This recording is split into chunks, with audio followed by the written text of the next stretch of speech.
உலகப் படைப்பு விரிவான தமிழ் கதை, குழந்தைகளுக்கும் பெரியவர்களுக்கும் ஏற்றது. ஆனால் எளிய மொழியில். ஆரம்பத்தில் கடவுள் மட்டுமே இருந்தார். அவருக்கு முன்னாலோ பின்னாலோ யாரும் இல்லை. அவர் எப்போதும் இருந்தவர், எப்போதும் இருப்பவர். ஒரு நாள் அவர் தம்முடைய பெரிய அன்பினால் சிரித்து, எல்லாம் தொடங்கட்டும் என்றார். முதல் நாள் ஒளி.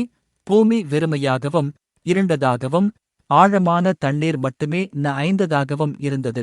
கடவுளுடைய ஆவி அந்த தண்ணீர் மேல் மெதுவாக அசைந்து கொண்டிருந்தது. திடீரென்று கடவுள் சொன்னார், ஒளி உண்டாகட்டும். உடனே பளிச்சென்று ஒளி பிறந்தது.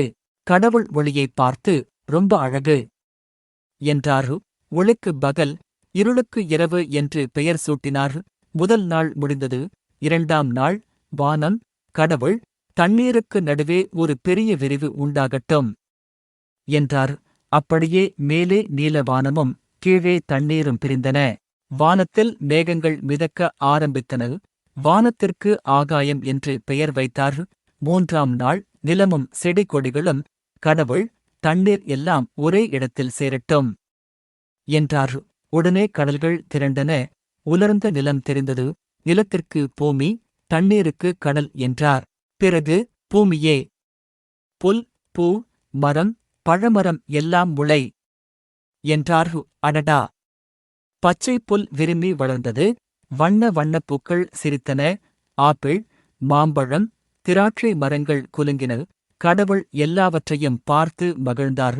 நான்காம் நாள். சூரியன், சந்திரன், நட்சத்திரங்கள். கடவுள், வானத்தில் பெரிய வெளிச்சங்களும் சின்ன வெளிச்சங்களும் தோன்றட்டும் என்றார். பகலுக்கு பெரிய தங்க விளக்கு, சூரியன், இரவுக்கு வெள்ளி நைட்லேம்ப், சந்திரன், பின்பு லட்சக்கணக்கான நட்சத்திரங்களை தூவினார். சில பெரியவை, சில சின்னவை, சில ஒளிர் ஒளிர. இவை எல்லாம் பருவங்களையும் நாட்களையும் குறிக்கும் என்றார். மறுபடியும் ரொம்ப நன்றாக இருக்கு என்றார். ஐந்தாம் நாள். மீன்களும் பறவைகளும். கடவுள், கடல் நயட்டும், வானம் பறக்கட்டும் என்றார். உடனே வண்ண மீன்கள், திமிங்கலங்கள், ஆமைகள், நண்டுகள், கடற்புறவிகள் எல்லாம் தோன்றின.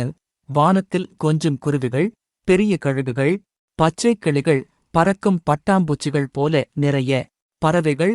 கடவுள் அவற்றை ஆசீர்வதித்து, பல்கிப் பெருகி கடலையும் வானத்தையும் நிரப்புங்கள் என்றார். ஆறாம் நாள். நில விலங்குகளும் மனிதர்களும். முதலில் கடவுள் எல்லாவித நில விலங்குகளையும் உண்டாக்கினார். முயல்கள் துள்ள, சிங்கங்கள் கர்ஜிக்க, யானைகள் துதிக்கையை ஆட்ட, நரிகள் சிரிக்க, பசுக்கள் மண்ணையாக நிற்க எல்லாம் தோன்றின. பிறகு கடவுள் தம்மோடு தாமே பேசினார். இப்போது நம்முடைய சாயலில் நம்மைப் போல ஒரு மனிதனை உண்டாக்குவோம். அவன் மீன்கள், பறவைகள், விலங்குகள், பூமி எல்லாவற்றையும் பராமரிப்பான். அதன்படி கடவுள் மண்ணை எடுத்து மனிதனை உருவாக்கினார். பிறகு மிக அருகில் வந்து தம்முடைய சொந்த உயிர் மூச்சை அவன் நாசியில் ஊதினார். உடனே அந்த மண் உயிர் பெற்றது. கண்கள் திறந்தன, இதயம் துடித்தது, புன்னகை பூத்தது. கடவனுக்கு ஆதாம் என்று பெயர் சூட்டினார். கடவுள் ஒரு அழகிய தோட்டத்தை, ஏதேன் தோட்டம், உண்டாக்கி ஆதாமை அங்கு வைத்து, இதை பராமரி, பழங்களைத் தின்று மகிழ் என்றார். தோட்ட நடுவில் 2 சிறப்பு மரங்கள் இருந்தன. உயிரின் மரம், நன்மை தீமை அறியும் மரம். எல்லா மரத்திலும் தின்னலாம், ஆனால் இந்த 2வது மரத்தைத் தொடாதே, தொட்டால் நிச்சயம் இறந்து போவாய் என்று எச்சரித்தார். ஆதாம் விலங்குகளுக்கு எல்லாம் பெயர் சூட்டினார். ஆனால் தனக்கு ஜோடியாக யாரும் இல்லை என்பதை உணர்ந்தார். கடவுள், மனிதன் தனிமையாக இருப்பது நல்லதல்ல என்று சொல்லி ஆதாமை ஆழ்ந்த உறக்கத்தில் ஆழ்த்தினார். அவன் விலா எலும்பு ஒன்றை எடுத்து ஒரு அழகிய பெண்ணை உருவாக்கினார்.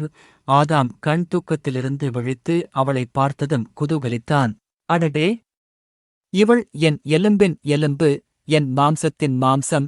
இவளை பெண், இஷா என்று அழைப்பேன். பின்பு ஏவாள் என்று பெயர் சூட்டினார்.